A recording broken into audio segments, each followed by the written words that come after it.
Madam, डावीकडचा मार्ग बंद झाला आहे. एक अधिकारी ओरडलाच. इथून पुढे त्याला या क्षणी गोंधळून चालणार नव्हतं. तिच्यासोबत टीमचा जीव धोक्यात आला असता. आयुराने क्षणार्धात निर्णय घेतला. मग सर्व शिक्षणच्या मागचं सर्व्हिस कॉरिडॉर वापरू आपण.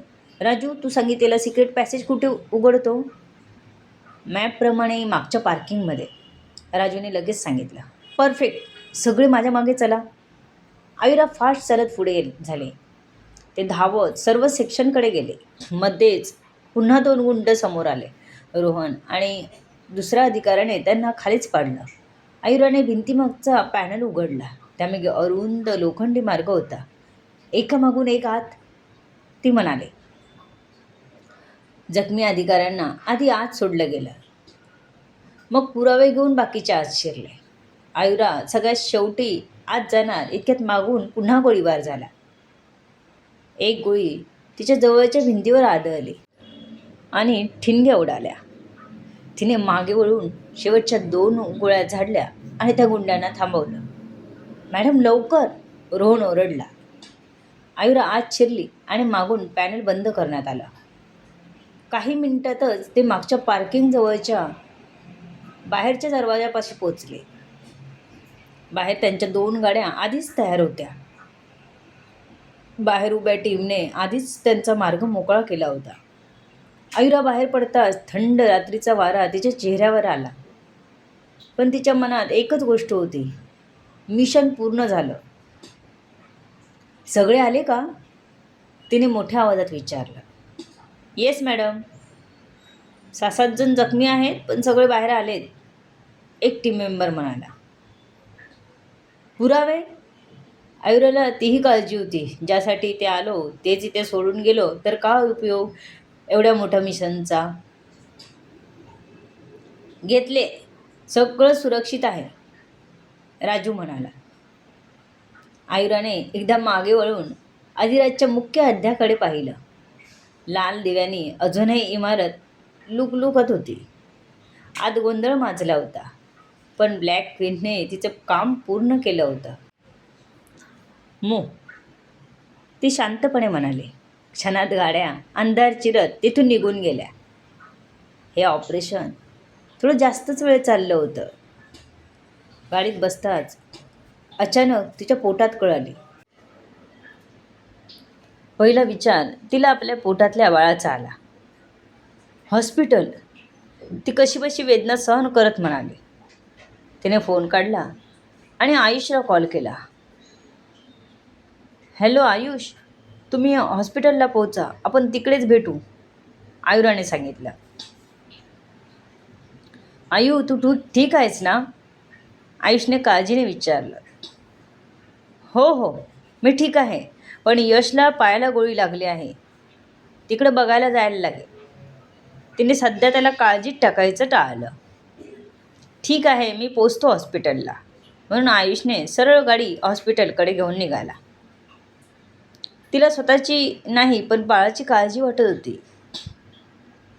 गाडी मुख्य शहरात यायला जवळजवळ 20 ते 25 मिनटं लागली होती. आता हॉस्पिटल फक्त 10 मिनिटावर होतं. ती आपल्या ओटीपोटावर हात ठेवून शांत बसून होती. माझ्या बाळाला काही होता कामा नये, ती मनातूनच देवाकडे प्रार्थना करत होती. ते हॉस्पिटलला पोचले तसं आयुर्वेला स्ट्रेचरवरून आत गायनाकडे चेकअपला नेण्यात आलं. आयुषसुद्धा हॉस्पिटलला पोचला. आयुष धावतच येऊन आयुर्वेला भेटला. आयुषला आलेलं बघून आयुर्वेला सुद्धा बरं वाटलं. यश ठीक आहे ना? आयुराने विचारलं. हो, त्याला ब्लड चरवायला लागलं, पण तो आता आउट ऑफ डेंजर आहे, एका अधिकाऱ्याने सांगितलं. तशी आयुरा निर्धास्त झाली. ही सगळी तिची विश्वासू माणसं होती, म्हणून ती ब्लॅक क्वीन होऊ शकली होती. जीवाला जीव देणारी माणसं. नाहीतर आपला जीव धोक्यात घालून कोणी एवढं केलं असतं? म्हणून तिला सगळ्यांची जास्तच काळजी वाटत होती आणि एक प्रकारची जबाबदारीच होती तिच्यावर. जवळजवळ 40 मिनिटांनी मुख्य अड्ड्याच्या आत अजूनही धूर पसरला होता. जखमी गुंड विवळत पडले होते. काहीजण शुद्धीवर होते. बाहेरच्या टीम्स उद्ध्वस्त झाल्या होत्या. साठा जप्त झाला होता.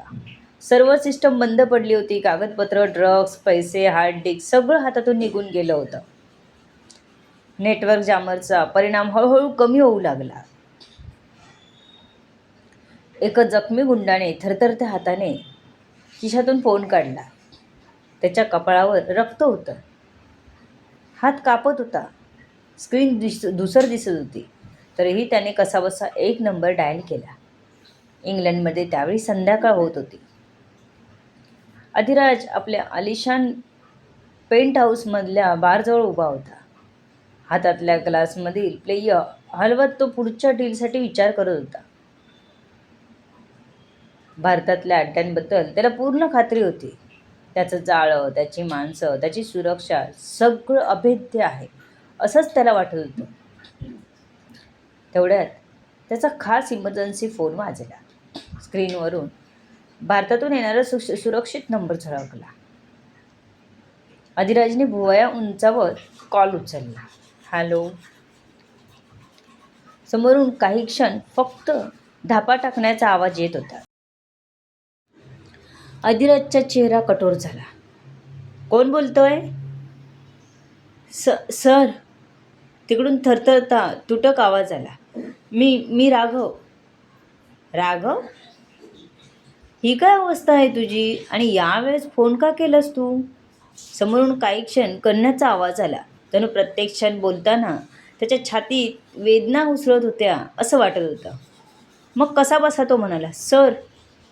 सर ब्लॅक क्वीन आली होती. अधिराजच्या हातातला ग्लास हवेतच थबकला. काय? सर, तिने मुख्य अड्ड्यावर हल्ला केला. फक्त इथेच नाही. राघवचा आवाज आता तुटत होता. बाकीचे अड्डेही सगळीकडे एकाच वेळी हल्ले झाले. अधिराजचा चेहरा क्षणात बदलला. स्पष्ट बोल. तो तिकडून ओरडला. सर 6 अड्डे. राघव कसं बसा म्हणाला. 6 अड्डे उद्ध्वस्त झालेत. आपल्या माणसांना संपवलं. शस्त्रसाठा जप्त झाला. ड्रग्ज गेले. डेटा गेला. कंट्रोल रूम फोडली. तिजोरी रिकामी केली. अधिराजच्या हातातून ग्लास सुटला आणि जमिनीवर आपटून फुटला. खळकन आवाज झाला. त्याच्या डोळ्यात अविश्वास, संताप आणि अपमान एकदम उसळून आला. इम्पॉसिबल. तो दात ओठ खात पुटपुटला. सर, त्याने नेटवर्क जॅम केलं होतं. राघव आता जास्तच धापा टाकत म्हणाला. कोणालाही संपर्क करता आला नाही. आम्ही काहीच करू शकलो नाही. मदतसुद्धा मागता आली नाही कोणाकडून. अधिराजने टेबलावरची बाटली संतापाने फेकून दिली. काचांचा आवाज संपूर्ण हॉलमध्ये घुमला. सर, ब्लॅक क्वीन, तिने सगळं प्लॅनिंग केलं होतं. सगळं घेऊन गेली ती. राघवचा आवाज आता मंद होत चालला होता.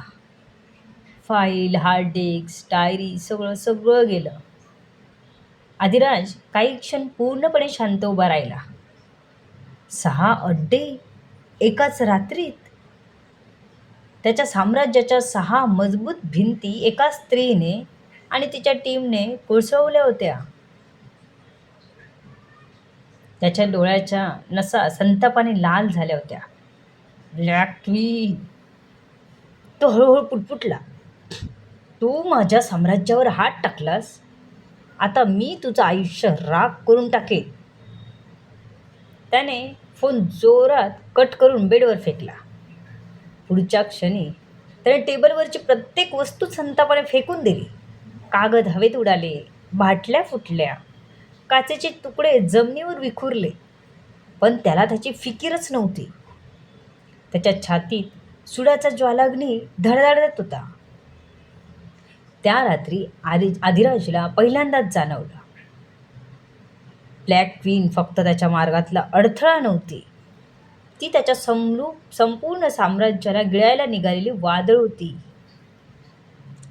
अधिराजच्या डोळ्यात आता फक्त एकच गोष्ट धगधगत होती आणि ती म्हणजे सूड.